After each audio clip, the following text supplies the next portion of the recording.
특집 2016년 12월 1일 고상만의 유수속 그 사건 군우문사 특집 방송 시작하면서 박근혜의 하야를 촉구하는 노래 들으면서 방송 시작하도록 하겠습니다.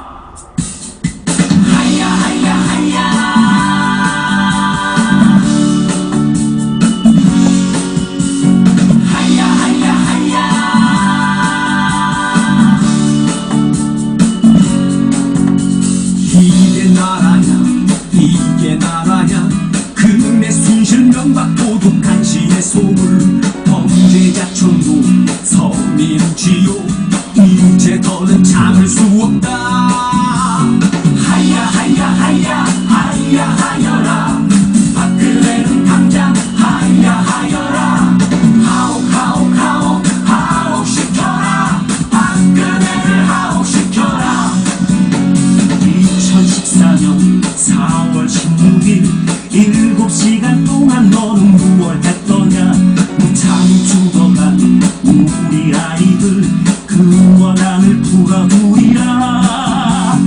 하야 하야 하야 하야 하여라 박근혜는 당장 하야 하여라 하옥 하옥 하옥 하옥 시켜라 박근혜를 하옥 시켜라.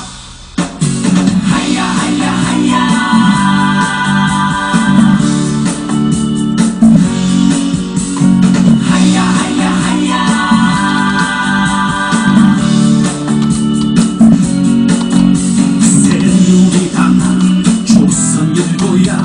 너희도 추악한 공범이 아니더냐. 쇼하지 마라 속지 않는다 너희들도 해체해주마. 하야 하야 하야 하야 하여라 박근혜는 당장 하야 하여라 하옥 하옥 하옥 하옥 시켜라 박근혜를 하옥 시켜라. 우주의 기운 무당의 주술 가깝기만 사옥까지 불러내어도 이제 끝났다 돌이킬 수 없다 조금만 할 때 물러나거라. 하야 하야 하야 하야 하여라 박근혜는 당장 하야 하여라 하옥 하옥 하옥 하옥 시켜라 박근혜를 하옥 시켜라. 하야 하야 하야 하야 하여라 박근혜는 당장 하야 하여라 하옥 하옥 하옥 하옥 시켜라 박근혜를 하옥 시켜라. 하야 하야 하야 하야 하여라 박근혜는 당장 하야 하여라 하옥 하옥 하옥 하옥 시켜라 박근혜를 하옥 시켜라. 하옥 하옥 하옥 하옥 시켜라 박근혜를 하옥 시켜라. 네, 고상만의 뉴스 속 그 사건 오늘 군우문사 특집으로 2016년 12월 1일에 방송을 하고 있습니다. 우리 방송 중에 우리 1030님께서 또 별풍선을 또 시원하게 쏴주셨습니다. 고맙습니다. 좋은 방송으로 보답하도록 하겠습니다. 이제는 하야가 아니라 구속이라고, 고든빛깔님, 하옥, 하옥, 하옥, 장옥란님은 이제 아까 전에 제가 드렸던 의무복무 중 사망한 자 관련한 이야기에서, 슬프다고, 그런 말씀을 해주셨습니다. 고든빛깔님, 꿀각잼, 그런 잼 어디서 파냐고. 저도 사실은, 꿀각잼, 뭔지 저도 신기했습니다. 4일에 한 명권이면 정말 작은 문제가 아니네요. 그렇죠. 작은 문제가 아닙니다. 이게 이제 제가 지금까지 만나보면요, 군에서 의무복무 중, 군에서 자식을 잃은 분들, 특히나, 저는 사실 이런 생각을 많이 해요. 저희가 세월호 문제와 관련해서 아이들의, 우리 다니엘 0416님 스토리 펀딩 열심히 홍보하는데 동참해 주시겠다고. 정말 감사합니다. 다니엘 0416님. 오늘 방송의 목표, 바로, 스토리 펀딩, 연극 이등병의 엄마 표를 사주세요. 이걸 홍보하기 위해서 지금 이 방송을 아주 열심히 하고 있습니다. 오늘 아까 전에 제가 말씀을 좀 잠깐 드렸었지만, 그죠? 이런 때 왜 이거 하냐라고 하는 분도 제가 만났는데요. 오늘 제가 지금 사람들이 누가 탄핵 관련해 가지고 바쁜데 지금 무슨 연극에 누가 관심이 있냐 이런 말씀 하시더라고요. 저도 몰라서 그런 건 아니죠. 근데 그럼에도 불구하고 해야 될 일이 있습니다. 예, 그럼에도 불구하고 해야 될 일이 있죠. 박근혜를 내쫓는 일도 매우 중요한 일이죠. 사회 정의를 바로 세우는 일입니다. 그런데 박근혜를 내쫓기 위해서 우리가 싸우는 이유는 이 나라가 상식과 정의가 바로 선 나라를 만들기 위해서라고 저는 생각합니다. 상식과 정의가 바로 선 나라를 만들기 위해서다. 그 상식과 정의는 뭐냐? 저는 늘 말씀드리지만 의무복무 중 사망하는 징병제의 나라에서 국가가 징병할 권리만 있고, 그리고 그렇게 징병한 군인에 대해서는 책임을 지지 않는다면 그것이야말로 국민에겐 도움 필요가 없는 나라다라고 저는 생각을 하고 있습니다. 우리가 독재 국가를 왜 비판합니까? 우리가 북한에 대해서 왜 독재 국가라고 얘기합니까? 국민의 권리보다는 국가의 권리, 국가가 요구할 수 있는 권리만 많다면 저는 그런 나라, 민주주의 국가라고 생각하지 않고요. 그런 나라에서 제가 살고 싶은 생각 눈꼽만큼도 없습니다. 저는 대한민국이 그런 양심적이고 정의로운 나라가 되기를 바라고요. 그리고 내 자식은 안 된다면 누구의 자식도 안 된다라고 하는 이 상식적인 이야기를 하고 싶어요. 누구든 자기 자식을 군에 가서 잃고 그리고 마음이 행복한 사람은 있을 수가 없습니다. 이집션 마우님 감사합니다. 별풍선을 주셨어요. 아유 고맙습니다. 그래서 저는 이 문제가 이건 내 일이 아니라 그들의 문제가 아니라요. 우리의 문제라고 저는 생각을 합니다. 예. 그러니까 제가 국회에서 군 의문사 유족분들을 제가 한 달에 한 번꼴로 제가 모신 적이 있었어요. 국회에 있을 때. 그게 모시면서 회의하게 오셔라. 그러면 한 200석 정도 되는 데를 제가 예약을 합니다. 그럼 그 중에서 한 150여 분 정도가 이렇게 늘 오시곤 그랬어요. 그런데 늘 50석 정도는 자리가 비게 돼 있죠. 200석인데 150분 정도 오니까. 근데 그래서 제가 어느 날 그걸 보고 제가 유족분들한테 여쭤봤습니다. 어머니, 저기 비어있는 저 자리는 누구의 자리일까요? 라고 제가 했더니 어머니들은 그걸 듣고 다른 사람들이 좀 빨리빨리 와야 되는데 죄송합니다. 늦게 와갖고 자리가 비어있네요. 라고 그렇게 이제 얘기를 하시길래 제가 뭐라고 했냐면 어머니, 그 얘기가 아닙니다. 지금 아까 전에 우리 1030님께서 말씀하신 것처럼 4일에 한 명꼴로 대한민국의 군대에서 군인이 죽어가고 있거든요. 지금은 오늘은 아니지만 바로 4일 후에 누군지 알 수 없지만 누군가가 바로 또 피해자가 돼서 그 자리에 앉아있을 자리라고 제가 이야기했습니다. 이것이 사실이에요. 4일에 한 명꼴로 군인이 죽어가고 있고 그 중에 3분의 2는 자살로 처리가 되고 있는데 자, 지금 이 시간에 군대에 보내놓은 부모님이 지금 이 방송을 보고 계시다면 제가 한번 여쭤보겠습니다. 지금 이 시간에 아드님이 뭐 하고 있는지 알고 계시나요? 지금 아드님이 어떤 일을 당하고 있는지 알 수가 있나요? 아무도 모릅니다. 왜? 그들은 군에 입대한 순간부터 국가가 책임질 테니 부모님은 이제 더 이상 관여하지 말라고 이렇게 이야기를 합니다. 그래서 일체 아무것도 안 알려줘요. 그렇게 해서 아들이 죽으면 그걸로 끝인 거예요. 우리는 그 시간에 뭐 했는지도 모르는데 자살했다. 네 아들이 네 스스로 줄에 목 매고 죽은 거다. 아니라면 네가 입증해라. 그럼 우리가 순직 처리해줄게. 이렇게 하고 있는 게 지금의 현실이라는 거죠. 정말 더 심각한 일은 공군에서 있었던 정상병 사건입니다. 공군 정상병 제가 직접 이 사건 다루기도 했고 그 아버지하고 함께 이것 때문에 정말 많은 이야기도 하고 또 노력도 했는데요. 이 공군 정상병 사건 제가 예전에 고상만의 수사반장에서도 이 방송 다뤄본 적이 있었죠. 맞아 죽은 윤일병, 그리고 미쳐버린 정상병이라고 하는 제목으로 했었는데, 공군의 정상병이 군에 입대를 했어요. 근데 이 사람은 공고를 나왔기 때문에 공고 출신은 원한다면 군대를 안 가도 된답니다. 산업체, 방위산업체 뭐 이쪽으로 갈 수가 있대요.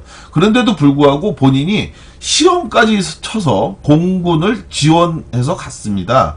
그런데 공군에 갔더니 밤마다 선임병들이 와갖고 자꾸 괴롭힌 거예요. 때리고. 그러니까 그 부대 지휘관에게 이 정상병이 가서 신고를 했습니다. 선임병들이 맨날 때리고 괴롭힙니다. 그렇게 했으면 어떻게 해결이 돼야 될까요? 예. 당연히 그 부대 지휘관이 선임병들을 막아줬어야 되는데요. 선임병들에 대해서는 아무 조치도 취하지 않고 대신 이 신고를 한, 피해 사실을 신고했던 정상병을 2급 관심사병으로 지정을 했다고 합니다. 2급 관심사병으로 지정을 해갖고 신고한 사람을 바보로 만들어버린 거죠. 신고한 사람을 바보로 만들었던 건데, 그리고 나서 이후에 정상병은 이렇게 신고했다는 사실이 알려지면서 동기병들에게 집단적인 괴롭힘의 대상이 됩니다. 그래서 이른보라는 별명이 생겼대요. 부대 내에서 잘못된 걸 신고했다고 해서 이른보라고 불렀다는 거거든요. 그렇게 해놓고서는 맨날 때리고 구타하고 가혹행위하고 성추행하고, 그리고 또 심지어는 옷장 안에다가 몰아놓고 거기서 또 구타하기도 하고, 이런 식으로 계속 괴롭혔던 겁니다. 그런 상황에서 결국 이 정상병이 참다 못 참으니까 다시 한번 이거를 신고를 했어요.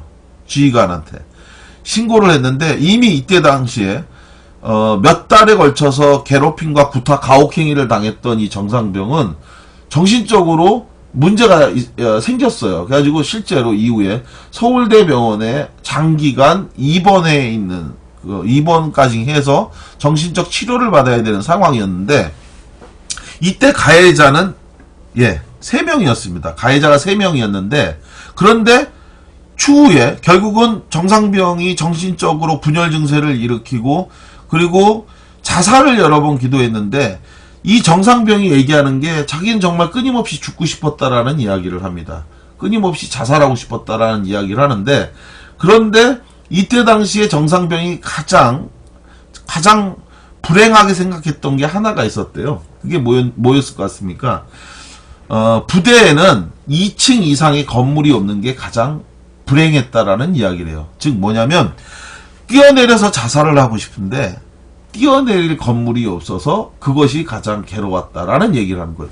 굉장히 심각한 상태였던 거예요. 정신적으로 굉장히 심각한 상태였던 건데, 그런데 바로 이 정신적으로 굉장히 이미 정신분열적 증세를 보이고 있었던 이 정상병한테 대대장이 불러갖고, 너도 내 자식이지만 나머지 가해자들도 내 자식과 다르지 않다. 그러니 네가 부대를 위해서 좀 합의를 보고 좀 용서해주면 안 되겠냐라고 해갖고, 결국은 매일같이 대대장이 불러서 합의를 종용하니까 결국 이 사람이, 이 군인이, 정상병이 그런 상황에서 2명과 합의서를 작성을 하게 됩니다. 대대장이 매일 불러갖고 합의를 강요하니까 그걸 명령처럼 여기지 않을 수 없었다라는 게 나중에 이야기였어요.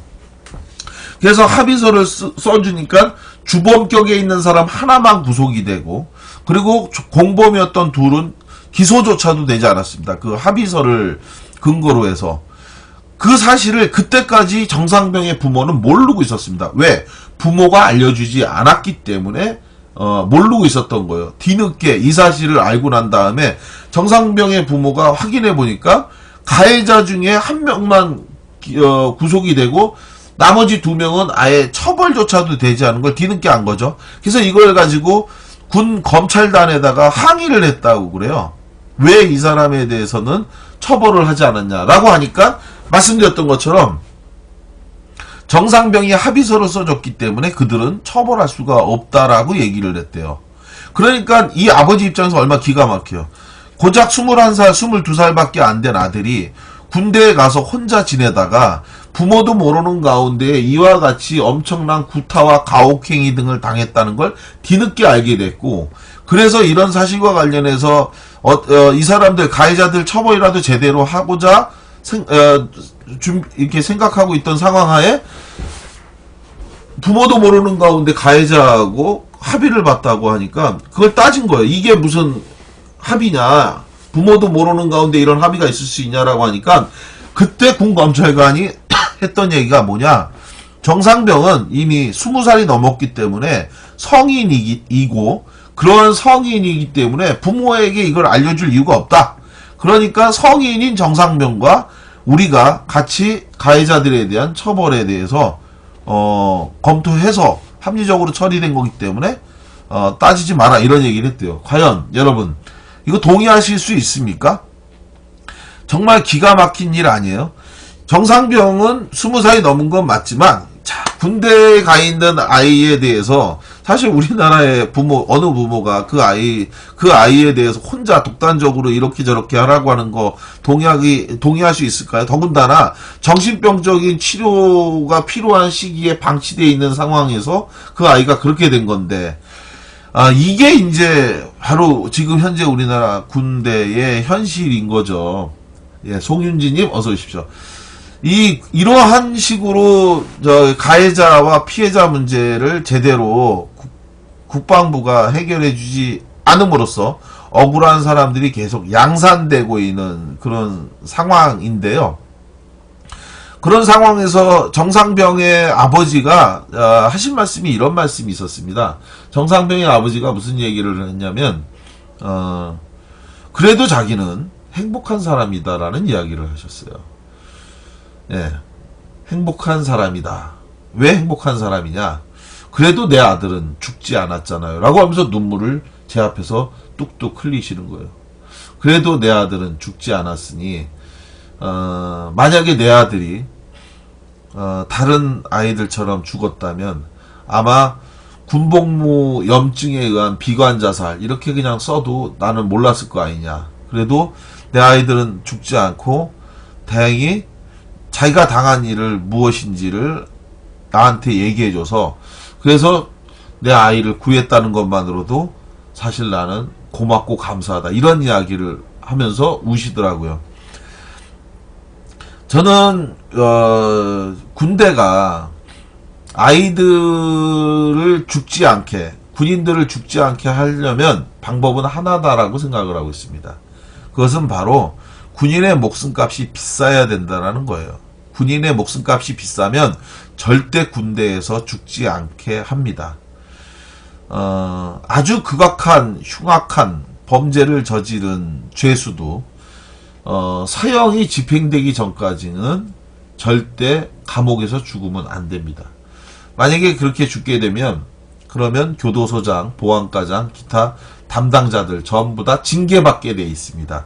그런데 하물며 나라의 애국을 하기 위해서 누구처럼 도망가지도 않고 회피하지도 않고 외국에서 낳지도 않고 불법과 편법 동원해서 빠지지도 않고 군대 간 이들은 입대하는 순간부터 이미 애국자라고 저는 생각을 합니다.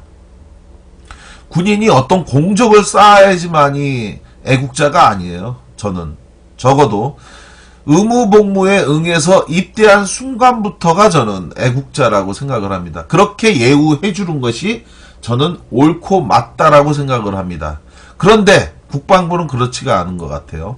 국방부는 입대하는 군인은 그냥 숫자에 기록되어 있는 머릿수라고 생각을 하는 거예요. 그러다가 어느 군인이 하나가 죽으면 그 머릿수에서 이 마이너스 1을 체크하고, 그리고 내년 다음에 그 부족한 숫자만큼 또 남의 집 아이들을 신체 등위 등급을 대폭 낮춰갖고 그래가지고 또 뽑아서 머리 숫자만 채우면 된다. 그렇게 생각하는 것이 사실상 우리나라 군인권의 현실이다. 제가 알고 있는 내용은 그렇습니다. 어쩜 이리 대본 써놓은 거 읽으시는 것처럼 말씀도 잘하실까. 매일 했던 얘기니까요. 대본 잘 써놓는 게 중요한 게 아니라 정말 많은 분들이 이러한 그 억울한 사연에 공감하고 지금 다행히 우리가 억울한 일이 없다면 누군가의 억울한 일에 대해서 함께 공감해 주셨으면 좋겠다. 그래서 국민 캠페인 운동 차원에서 만드는 것이 바로 이 연극 이등병의 엄마입니다. 연극 이등병의 엄마를 만드는데 아까 말씀드린 것처럼 참 때가 때인지라 때가 때인지라 어려운 일이 많이 있습니다. 정치적 변화 때문에 꼭 필요한 이 영화 국민 캠페인을 통해서 정말 군의문사 문제에 대한 새로운 환기 그리고 새로운 대통령이 들어선다면 이명박 정부가 들어서서 예산 낭비라고 하면서 4대강에다가 22조 원을 갖다 퍼붓고 대신 1년에 약 200억 원 정도면 충분한 그것도 사실 많죠. 세월호 특조위가 1년 예산 비용 150억 정도 썼으니까요. 근데 22조 원을 갖다 퍼붓는 썩은 강물을 그래서 만든 4대강에는 그 돈을 쓰고 의무복무 중 사망한 군인이 어떻게 숨졌는지에 대해서 그 유족에게 진실을 알려주고 그리고 억울한 군인이 없도록 만드는 일에 대해서는 예산 낭비라고 하면서 기구를 없앤 이것에 대해서 비판하고 그것을 다시 만들 수 있는 그런 캠페인을 만들고 싶어서 이 연극 이등병의 엄마를 만드는데요. 이 연극에 저는 기사를 쓰는 프로젝트 계획과 그리고 기획을 담당한 총괄 감독을 맡습니다. 고상만이 총괄 감독을 맡고요. 연기 지도, 연극 지도는 이 연극에는 실제로 군 사망사고 유족분들이 직접 참여를 해요. 군 사망사고 유족분들이 직접 무대에 올라가서 자신들의 억울한 사연, 그 자식을 잃게 된 경위와 과정에 대한 이야기들을 무대에서 직접 공연으로 보여드릴 겁니다. 그게 이 연극의 핵심인데요. 그리고 또 음악 감독, 무대 음악에 대한 책임은 미디어 협동조합, 국민라디오, 임대웅 PD가 내가 그거 정말 꼭 좀 도와드리고 싶습니다. 라고 자청을 하셨어요. 그래가지고 이분들이, 임대웅 PD가 음악 감독을, 그리고 연극 감독은 우리, 배우 맹봉학, 형님, 지금 아까 전에 저희 그 페북 방송, 통해서 들어오셨었는데, 맹봉학 형님이, 유족들에게 연기를 지도할 겁니다. 그래서 연기를 한 번도 해본 적이 없지만 그 어머니와 아버님들에게 연극을 지도할 건데요. 스토리 펀딩의 연극 이등병의 엄마의 내용은요. 실제로 97년도에 있었던 실제 사건을 모티브로 가져왔습니다. 모티브로 가져와서 연극을 만들려고 하는 건데요. 시작은 이렇게 됩니다. 김광석 씨의 노래, 명곡이죠. 이등병의 편지. 이등병의 편지 1절이 흐르는 가운데 아들이 태어납니다. 대한민국의 모든 부모는 국가가 원하는 대로 아들을 낳고 키우고 가르쳐서 국가가 부르는 대로 대한민국에 애국하기 위해서 군인으로 보내죠. 그러한 과정을 1절에서 보여주고요. 그리고 암전된 후에, 깜깜해진 후에 다시 불이 밝아집니다. 그리고 장소는 한 가족들이 엄마, 아버지, 그리고 아들과 그리고 딸, 여동생, 이게 네 식구가 군대에 입대하는 아들 전날 환송회를 하는 자리가 무대에서 이제 벌어집니다. 그 자리에서 이제 아들은 군대 잘 다녀오겠다고 부모님들한테 약속을 하고요. 그리고 어머니하고 아버지, 특히 아버지는 자기 군대 생활이 이랬다 저랬다 하면서 가서 고생하면 그러면 또 많은 것도 배운다 뭐 이런 이야기를 하죠. 어머니는 이제 고생해서 힘든데 어떻게 하냐 안쓰러운 마음의 이야기를 하실 거고요. 그렇게 하고 나서 군에 다음날 이제 훈련소로 입소하는 장면으로 바뀌는데, 이렇게 입소하러 간 날 바로 그 부대 훈련장 앞에서 한 어머님 아버님들이 그 흰 옷을 입고 유인물을 나눠줍니다. 여기에서 이제 유인물 나눠주는 분들이 실제로 군 사망사고 유족분들이 연기를 하실 거예요. 그 나눠주는 유인물의 내용은 모든 군인들의 의문사를 규명해라. 그리고 더 이상 우리의 아이들을 죽이지 마라. 이런 내용이 담긴 유인물을 나눠주게 될 겁니다. 그런데 이 유인물을 나눠주는 걸 보고 이 주인공 엄마가 아들을 군에 입대시키기 위해서 따라갔던 이 주인공 엄마가 뭔지 모르고 처음에는 나눠주니까 받아봤더니 군대에서 아이들이 4일에 한 명꼴로 사망하고 있습니다. 뭐 이런 것들을 이제 나눠주니까 확 구겨서 집어던져 버립니다. 그리고서 화를 내요.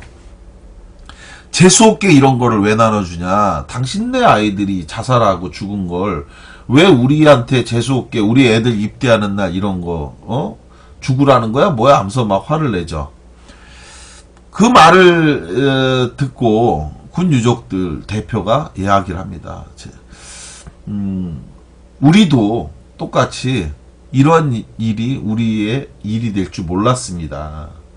근데 우리가 이렇게 열심히 지금 얘기하는 것이 더 많은 아이들을 살릴 수 있는 길이 될 겁니다. 그래서 아이들이 군대에 가서 더 이상 죽지 않도록 하기 위해서 노력하고 있는 거니까 함께 힘을 모아주세요라고 이제 부탁을 하는데, 그 어머니 입장에서는 재수 없죠. 아이가 군에 입대하는데 그런 날 재수 없게 군 사망 사고 유족들이 와갖고 유인물 나눠주고 하면, 그러니까 막 계속 화를 내는데 아들이 어머니 그렇게 화내지 마시라고, 저분들도 안타까우니까 그렇게 하시는 거죠 라고 하고 입대를 합니다. 그리고 이등병의 편지 2절이 시작이 됩니다. 무대에서 2절에서는 이제 입대한 후에 훈련을 받고, 그리고 또 밥 먹고 또 사격 훈련도 하고 PT 체조도 하고, 그리고 훈련소에서 퇴소하고, 그리고 자대 배치받아서 가는 것, 첫 면회를 가서 가족들과 함께 밥도 먹고 고기도 구워 먹는 그런 장면이 이제 쭉 나오게 되죠. 그리고 2절이 끝나면서 전화벨이 울립니다. 그 전화벨은 무엇이었을까요? 바로 재수없다고 여겼던 바로 그 일이 이 주인공 가족에게 닥친 거죠. 아들이 죽었다고 하는, 자살했다라고 하는 그 소식이었습니다. 의문사 유족들을 위해 늘 애써주셔서 감사드려요. 오늘도 전차가 뒤집혀서 그랬군요. 장병 한 명이 죽었어요. 군에서 죽은 아이들 생각하면 정말 가슴 아픕니다. 이수영님이 말씀하셨어요. 오늘도 또 한 명이 목숨을 잃었군요. 안타깝습니다. 군 사망사고 군 의문사 유족분들이 이런 이야기를 해요. 나는 내 아들이 죽었기 때문에 무조건 억울해서 이렇게 싸우는 게 아니다. 나는 차라리 내 아들이 전쟁이 나서 전쟁하다가 죽었다고 하면 이렇게까지는 억울하지는 않을 거다. 오히려 자랑스러울 거다. 그런데 내 아들은 어떻게 죽었는지 나는 알 수가 없다. 그래서 여러분들 기억하십니까? 대한민국에서 가장 비참한 죽음으로 알려져 있는 바로 2014년도에 윤일병 사건입니다. 윤일병 사건 났을 때 그 참혹한, 정말 지독한, 끔찍한, 참담한 죽음에 대해서 많은 분들이 붕괴하고 격분했지만, 그때 그 죽음이 부럽다고 이야기한 분들이 있었죠. 바로 군 의문사 유족입니다. 그분들하고 같이 제가 국방부 앞에 가서 비 오는 날 국방부 철문을 부여잡고 함께 싸웠는데, 그때 당시에 이 유족분들의 입장은 뭐였냐면요, 이런 이야기였습니다. 그래도 윤일병의 부모는 내 자식이 어떻게 죽었는지라도 알지 않았냐라는 이야기를 하더라고요. 윤일병의 부모는 정말 끔찍한 죽음이지만 그래도 자기는, 그 부모는 아이가 어떻게 죽었는지 아는데 우리는 그것조차도 모른다라는 그런 말씀을 하시면서 울부짖는 걸 보고 저도 정말 많은 눈물을 흘렸는데요. 이등병의 엄마 연극에서 바로 그 어머니가 자기는 아닐 거라고 믿었지만 제가 실제로 만났던 150명의 유족들이 다 그랬어요. 나는 내가 그런 사람이 될 줄은 정말 꿈에도 몰랐다. 내 아들이 의문사의 대상자가 되고 그 의문사를 규명해달라고 내가 이렇게 울부짖으면서 싸울 줄은 나도 몰랐다라고 하면서 다들 얘기했는데 바로 그 어머니가 그렇게 되고 나서요. 그런데 이때 당시에 모든 사람들이 얘기하는 게 이런 겁니다. 군대에서 얘기를 해요. 기다려보시라고. 조용히. 일단 장례를 치르고 있으시면 저희가 어떻게든지 순직 처리할 수 있도록 방법을 찾아보겠다. 이렇게 이야기를 한다고 합니다.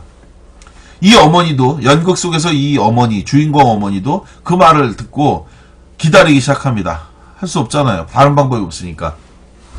그래서 기다리고 있는데 연락이 안 와요. 모두가 그렇습니다. 장례만 끝나고 나면 연락 준다고 하면서 연락 안 오죠. 그래서 이 어머니가 부대를 찾아갔어요. 그리고 나서 대대장님을 만나러 갔다고 하니까 예, 경계병이 지금 대대장님 외출 중입니다. 이렇게 전화를 받더니 근데 있는 거죠. 있는데 피하는 거죠. 이렇게 하면서 아 그렇습니까? 예 알겠습니다 하면서 안 계시다고. 그러니까 이 엄마는 그러면 돌아오실 때까지 기다릴게요 라고 하면서 부대 정문 앞에 철문 앞에서 쭈그리고 앉아서 기다리기 시작합니다. 예. 그리고 시간이 흐르죠. 예. 날이 어두워지고 밤이 됩니다. 그때까지도 대대장은 안 오죠. 대대장 오셨냐라고 연락은 안 되냐고 물어봐도 연락 안 되고 대대장 돌아오시지 않았다고 얘기하죠. 그렇게 해서 밤이 되고 달이 뜹니다. 그리고 그 어머니가 서서히 울기 시작합니다. 예, 아신 거죠. 아, 내가 속았구나. 그리고 나서 이 어머니가 이 부대 철문, 닫힌 철문을 부여잡고 흐느껴 울기 시작합니다. 이게 이 연극의 중요한 반전이 될 겁니다. 이전까지 이건 내 일이 아니고 나와는 상관없고 무관한 일이라고 생각했던 그 엄마. 그러나 막상 그 비극이 자신의 눈과 마주친 순간 아들은 억울하게 죽임을 당했고 어떻게 죽었는지 왜 죽었는지도 모르는 가운데 그 아들을 놓치고만 이 어머니. 그래서 이 군대에 속아갖고 장례를 치르고 났는데 그 후부터는 만나주지도 않고 외면하니까 이 어머니가 국방부 철문을 부여잡고 울다가 그리고 나서 이 억울한 아들의 죽음의 진실을 밝히기 위해서 어떻게 할까 고민하다가 생각해낸 게 바로 아들이 입대하던 날 그 훈련소 앞에서 만났던 그 유족들을 떠올리게 됩니다. 그래서 그 유족들을 찾아 나서서요. 가서 유족 대표를 만났습니다. 그리고 나서 자기의 억울한 사연과 사정을 설명을 하니까 이 유족분들이 도와주죠. 예, 도와주고 그래서 실제로 97년도에 실제로 있었던 사건, 그 사건의 내용은요. 타사를 사고사로 이장했던 사건이었는데 이 사건을 밝히는 결정적인 열쇠, 키, 도움을 이 유족들이 도와주게 됩니다. 그렇게 해서 사건의 진실이 밝혀지게 되는데 그러니까 이 유족분의 이 주인공 엄마가 이 유족분들을 모셔서 식사 대접을 하게 돼요. 예. 고맙잖아요. 도와주셨으니까. 바로 이 장면이 이 연극 이등병의 엄마의 핵심 하이라이트 줄거리가 될 건데요. 이렇게 이제 이 엄마가 진실을 밝히고 한 다음에 같이 앉아서 밥을 먹는 분들한테 바로 이 장면에서 이제 이 밥을 먹는 분들은 실제 유족이에요.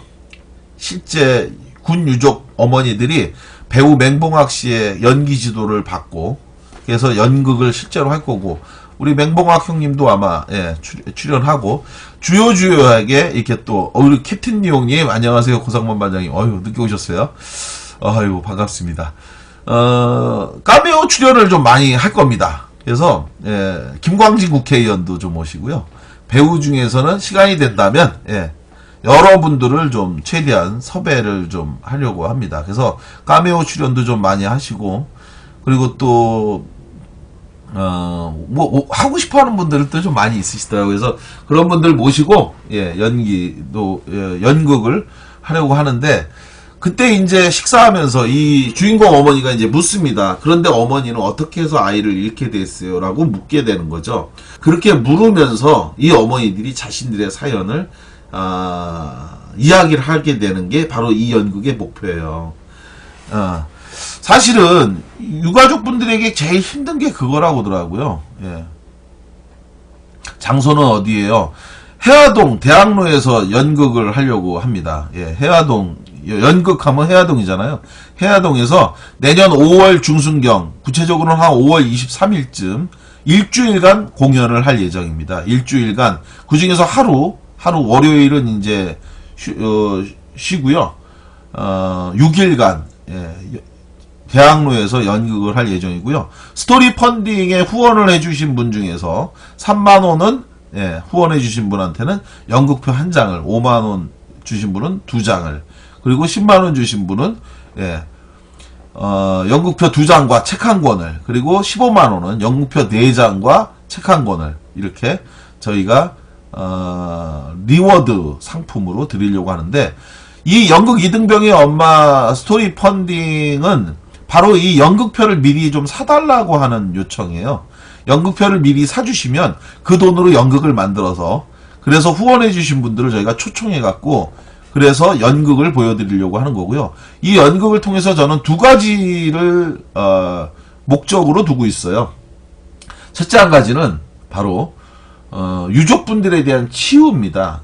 유족분들은 세상 누구한테 가갖고 뜬금없이 내가 억울하다라는 이야기를 할 수가 없대요. 누가 들어줄 것 같지도 않고, 군대 가서 자살했다고 처리가 됐는데 자살한 엄마밖에 될 수가 없고, 그걸 세세하고 상세하게 설명할 길도 없고 방법도 없고, 그러니까 말을 못하고, 그러니까 사람들한테 이야기도 못하니 또 병이 생긴다라는 겁니다. 그래서 저는 이 어머니들한테 말할 공간을 좀 만들어 드리고 싶어요. 말할 수 있는 공간, 내가 억울하다라는 이야기라도 마음껏 할 수 있는 공간 만들어줘서 말로써 치유할 수 있는 공간을 만들어 보겠다. 이게 바로 이 연극 이등병의 엄마의 첫 번째 목적입니다. 사실 처음에 제가 이거 연극 한번 만들어 보시자고 유족분들한테 제안을 했더니 유족분들이 엄청 좋아하시는 거예요. 저는 처음에 안 한다고, 싫다고 이렇게 하실까봐 사실 그 부분도 걱정을 했었는데, 모두가 나 정말 그거 한번 해보고 싶다 해서 사람들한테 정말 내 억울한 이야기 한번 하고 싶고, 저는 또 어떤 엄마는 그러는 거야. 저는 노래는 하는데 말은 잘 못해요. 그래서 그럼 어머니는 노래하시라고 제가 그랬어요. 노래하세요. 노래하시고 그 노래를 통해서 세상 사람들한테 억울한 사연을 말씀하세요. 제가 그런 이야기도 했더니 그럼 전 노래하겠다라는 이야기를 하시더라고요.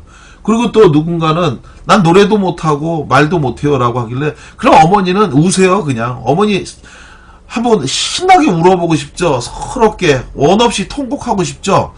실제로 노빈 일병의 어머니, 군대 훈련소에서 뇌수막염이 걸린 중태였는데 두통약만 처방해서 끝내 뇌수막염으로 숨진 군인의 엄마가 있습니다. 노빈 훈병, 사망한 후에 특진해 갖고 일병이 됐는데, 그 어머니가요, 아들을 정말 어이없이 잃고 어이없이 잃었잖아요. 병으로 뇌수막염이 걸린 아들인데 그걸 두통약만 군대가 줘놓고 아무 치료를 안 해줘서 죽었잖아요. 그러니까 이 어머니가 너무 억울한데 어디 가서 말을 못 하겠더래요. 그래서 자기가 참다 못해서 공원에 나갔답니다. 공원에 가서 거기 가서라도 혼자 좀 어떻게 울어볼까. 그런데 마침 자기 나이 또래 비슷한 아주머니가 지나가길래 자기가 무작정 그 아주머니를 붙잡고, 저 죄송한데 한 가지 부탁이 있는데요 라고 그랬대요. 했더니 뭐냐고 그래서 그분한테 저하고 잠깐 말씀 좀 하실 수 없을까요? 이랬다는 겁니다. 이 노빈 훈병의 어머니가. 그랬더니 그 아주머니가 미친 여자 쳐다보듯이 황급히 그냥 지나가 버렸다라는 거예요. 자긴 그걸 보고 너무 슬펐대요. 자긴 너무 슬펐대요. 그러면서 그런 생각을 했답니다. 누군가가 정말 서럽게 울 수 있도록 하는 공간을 만들어주고 싶다. 그거라도 좀 하고, 그래서 같이 울어주는 일이라도 하고 싶다. 이 생각을 자기가 했다.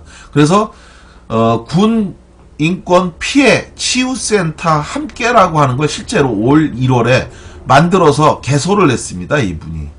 그리고 지금 그런 군 인권 피해로 고통받는 분들에게 밥이라도 한 끼 같이 자기가 만들어서 대접하고 또 울 수 있는 공간이라도 만든다, 이런 걸 했는데요. 바로 이 연극이 그러한 목적인 거예요. 어머니들이 마음껏 올라가서 울 수 있는 공간을 만들어 드리겠다라는 게 이 연극의 목표고요. 또 하나, 어떻게 죽었는지에 대한 진실을 알 수 있는 그러한 법을 만드는 캠페인을 하겠다는 겁니다. 바로 아까 제가 일부에서 말씀드렸던 것처럼, 군의문사 진상규명위원회, 이명박 정부가 예산 낭비라면서 폐지시켜버린 군의문사 진상규명위원회를 다시 새로운 정부에서는 만들어달라. 그래서 적어도 징병제, 의무복무제도를 유지하고 있는 상황 하에서는 적어도 이렇게라도 해달라. 의문사 진상규명위원회를 만들어서 충분히 유족이 자기의 자식을, 가족을 잃은 사연을 진실을 알 수 있도록 해달라. 이게 이 연극의 목표입니다. 이 목표를 달성하기 위해서 연극표를 미리 사달라라는 거를 하고 있는 건데요. 제가 믿을 수 있는 상황은 지금 몸부림이에요. 이거밖에 없어요. 제가 돈이 많으면 제 돈으로 좀 하겠는데 그렇지가 못하고, 그리고 또 이 문제에 대해서 많은 사람들이 그렇게 많은 관심을 갖고 있지 못해요. 탄핵과 하야, 이런 정치적 격변 상황들, 그리고 또 주요한 어떤 사드나 뭐 이러저러한 문제에 대해서는 많은 분들이 관심을 가지고 힘을 그래도 좀 해주는데, 군 사망사고 문제와 관련해서 사실은 인권단체나 이쪽에 있는 분들도 여력이 없어서 그렇겠죠. 사실은 그렇게 많은 분들이 이 문제에 대해서 관심을 가지지 않습니다. 그래서 외람된 말씀이지만 저라도 하지 않으면 이 유족분들에게 누가 힘이 돼줄까, 이런 생각을 갖고 있어요. 제가 유족분들한테 드릴 수 있는 마지막 선물, 제가 할 수 있는 방법과 길과 힘이 있다면 정말 이거라도 제가 꼭 하고 싶습니다. 그래서 연극 이등병의 엄마를 만들어서 유족분들에겐 치유를, 그리고 대한민국에게는 잃어버린 양심을 촉구하고, 또 국민에게는 이 문제에 대한 새로운 인식 전환을 주고 싶습니다. 그래서 제가 여러분들한테 꼭 부탁드리고 싶은 게 있어요. 제 페이스북에 링크도 해놨고, 또 다음 스토리 펀딩에 가셔서 연극 이등병의 엄마, 또는 인터넷에 검색하시면 나올 겁니다. 고상만 또는 연극 이등병의 엄마, 뭐 이거를 검색하시면 이 스토리 펀딩으로 연결이 될 겁니다. 거기에 펀딩도 좀 해주시고, 그리고 또 무엇보다도 이걸 한다고 그러니까 우리 파산 변호사 박준영 변호사가 저한테 조언을 해준 게 있습니다. 형님, 이거 하시려면 최대한 많은 분들이 공유를 해주는 게 중요하다고, 홍보가 중요하다, 이런 이야기를 하더라고요. 그래서 제가 글도 많이 좀 올리고, 기사도 많이 올리고 하는데, 여러분들이 일단은 좀 이 공유를 좀 많이 해주시고 힘을 좀 보태주시면 감사하겠습니다. 제가 이제 연극 만드는 이 총괄 감독님한테 연극 하는데 한 어느 정도 예산이 좀 필요하겠습니다. 그랬더니 여쭤보니까 한 7천만 원 정도는 있어야지 될 것 같다라고 그러시더라고요. 그래서 이 연극의 목표 액수가 7천만 원인데요. 7천만 원이 전 정말 필요합니다. 연극표를 미리 사주시면 정말 좋은 연극으로 보답하고 잘 만들어내겠습니다. 제가 믿을 수 있는 분은 지금까지 제가 말씀드렸던 이 내용, 대한민국의 어느 군인도 목숨을 잃지 않고, 그리고 만약 우리가 그를 지켜주지 못했다면 그들의 명예라도 지켜줄 수 있는 나라를 만들자라는 것. 4일에 한 명꼴로 새로운 피해자가 나오고 있고요. 그 피해자분들이 다시 일어설 수 있도록 힘을 모아주실 것을 부탁드리고, 그것을 다시 한번 호소하고자 오늘 방송을 했습니다. 저는 뭐 끝까지 노력할 거예요. 군의문사, 군 사망사고 피해자들이 명예가 회복되고, 그리고 또 그 유족분들이 죽지 않고 좌절하지 않고 절망하지 않도록 그들을 함께 지켜드리고 싶습니다. 그렇게 지켜드리는 것이 그나마 그래도 그분들에게 힘이 되지 않을까 기대를 갖고 있고요. 여러분들이 꼭 좀 도와주십시오. 염치 없지만 송구하지만 부탁드리겠습니다.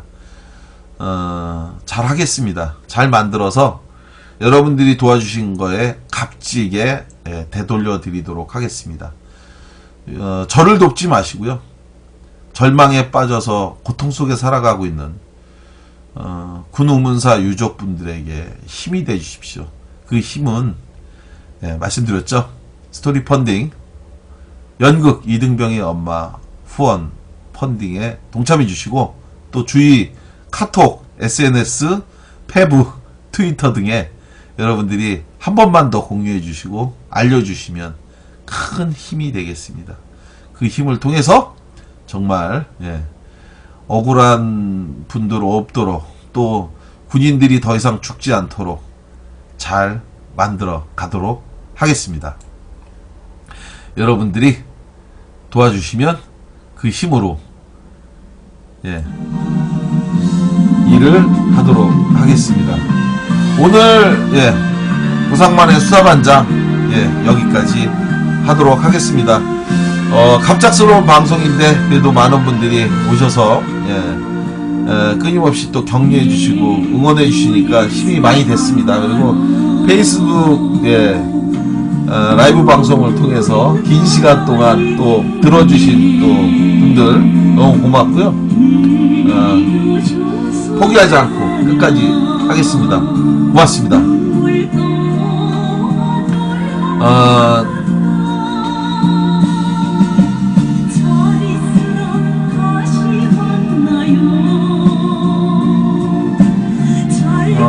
기튼이 형님 가기 전에 억과 꿀잼과 부탁드린다라고 고맙습니다.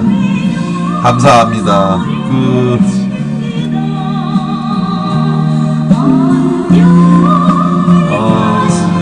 오늘 해주몽님 흉벽 연필부터 일제잔재라고.